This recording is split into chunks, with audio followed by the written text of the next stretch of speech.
अभी हमारे बीच में ना एक गेस्ट आई हैं और अंजलि जी जो हैं वायुसेना में विंग कमांडर रही, और जब उस पर बिराजी आप विंग कमांडर रहे तो भी देश के लिए बहुत बड़ा काम किया खूब जो है।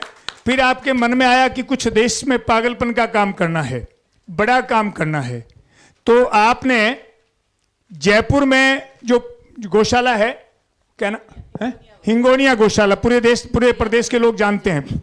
हाँ, हिंगोनिया गौशाला में आपने उसकी सब व्यवस्थाओं को तो सुधारा ही सुधारा, उसके अलावा एक ऐसा कोटेज बनाया है जिसमें A to Z बांस ही बांस है, और उस एक कोटेज की लागत लगभग 1 करोड़ रुपए आई है। उसको देखने के लिए आप देखेंगे तो भाव विभोर हो जाएंगे। ऐसी शानदार कलाओं का आपने उसमें जो है पूरा जीवंत डाला है। और वैसी ही कुटिया जो है छोटे रूप में, वो बड़े स्वरूप में, उसका छोटा स्वरूप डिजाइन जो है वो गुरुजी के लिए यहाँ पीछे बाग में भी बनने जा रही है। इसलिए आप सब शानदार करतल ध्वनि से स्वागत करें। आप में देश के लिए, हमारे समाज के लिए, गाय के लिए, प्रकृति के लिए बहुत बड़ा प्रेम है, और उसको जीवंत करने के लिए नौकरी छोड़ करके पूरा जीवन इस काम के लिए लगा दिया है। तो आज हमारे बीच हैं।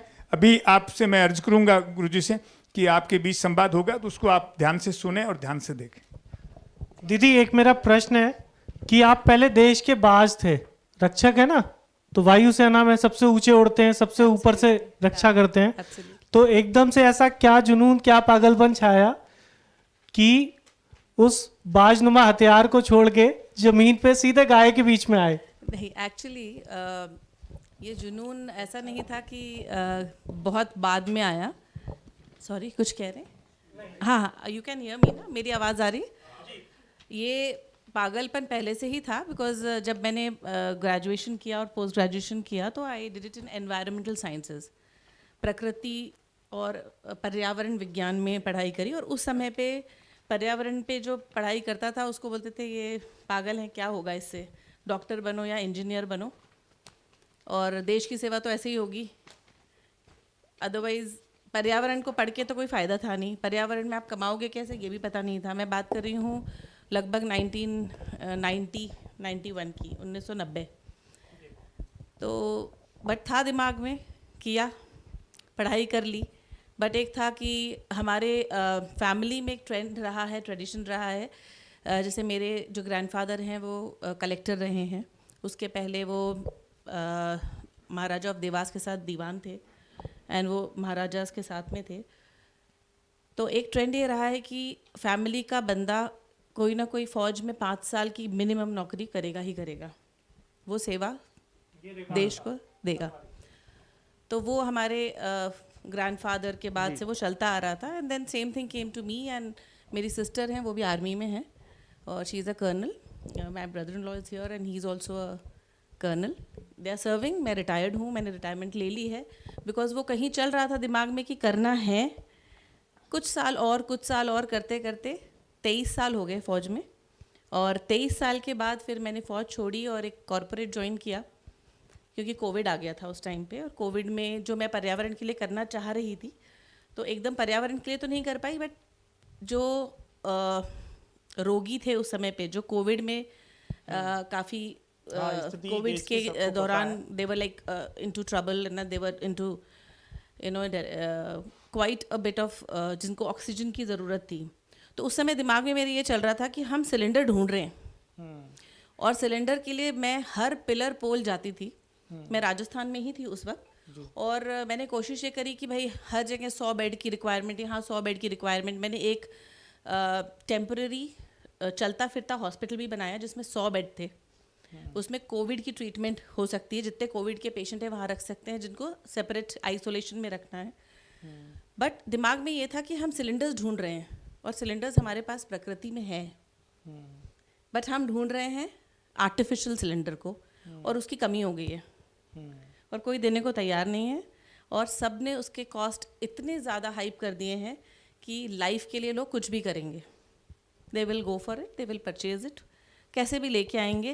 भाई मुझे सिलेंडर चाहिए, सामने वाले को मिले या नहीं मिले, वो भी बेड पे पड़ा हुआ है। जो आप लोग कल से रोना रो रहे थे, ये तो सब बहुत मुश्किल है, समझ रहे ना। लाइफ अगर जीना है जीवन के लिए सब कुछ करना ही पड़ेगा और बनावटी ऑक्सीजन काम नहीं आएगी।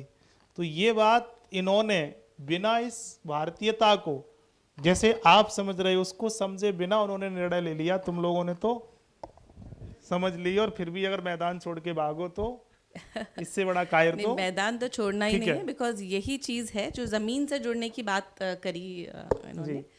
तो ज़मीन से तो जुड़े रहना ही है, और हमारी ज़मीन जो है वो है हमारी भारतीय संस्कृति। जो गुरुजी बता रहे हैं ये सब हमारे वेदास में लिखा हुआ है।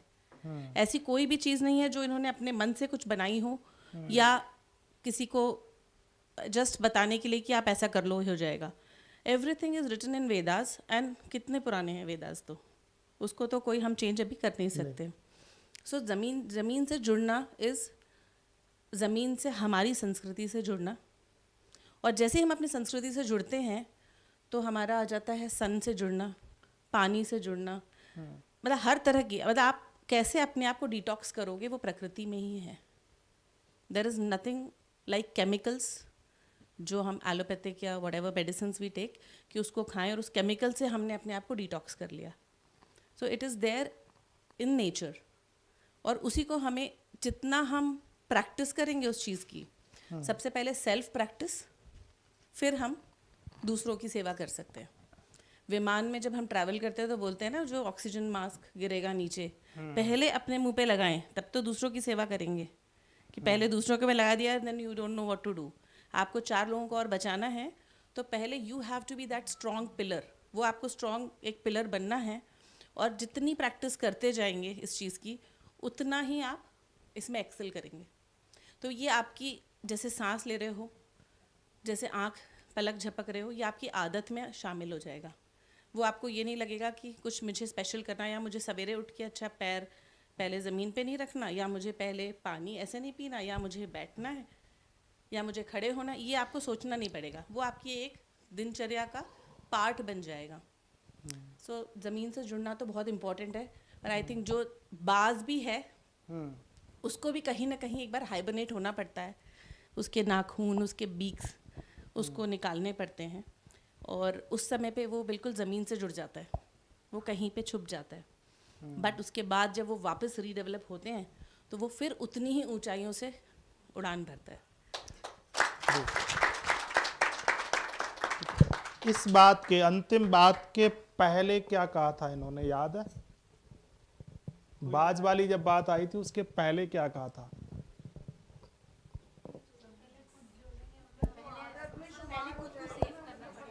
हाँ, इन दोनों के बीच में क्या कहा था?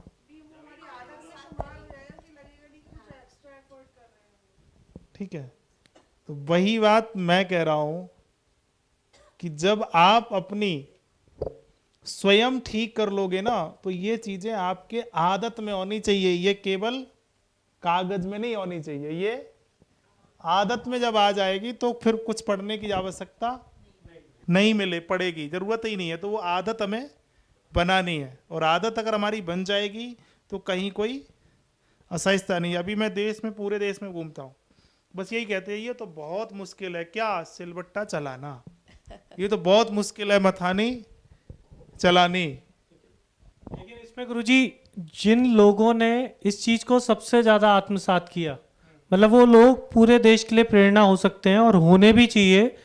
कि मुंबई में 2 BHK घर में, न्यूयॉर्क में जहाँ पे कुछ नहीं है ना, मतलब वहाँ पे भारतीय संस्कृति कहाँ से ढूंढोगे, और कलकत्ता में 1 BHK के घरों में लोगों ने शुरुआत कर दी।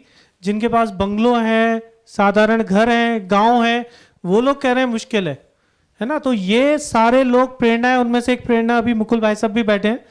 ये 5 बजे डेली उठते हैं, अभी इनकी श्रीमती जी इनके बेटे के पास है ना, और 7 बजे जाने से पहले पहले ये चटनी सिल से बना के, सब्जी गुरुजी के कहे अनुसार बना के, इनके तरल पदार्थ मिट्टी में, जैसे गुरुजी बोलते हैं ना कि घी वगैरह जो मिट्टी में नहीं जा सकता उसके नीचे मिट्टी रखनी है, तो वो सारी चीजें इनकी मॉडर्न किचन के अंदर इन्होंने कर ली। तो ये जुनून जिस दिन इस परिसर में बैठे हुए सब व्यक्तियों के अंदर आ जाएगा तो पूरे देश में पहुंचने में कोई देर नहीं है। Absolutely.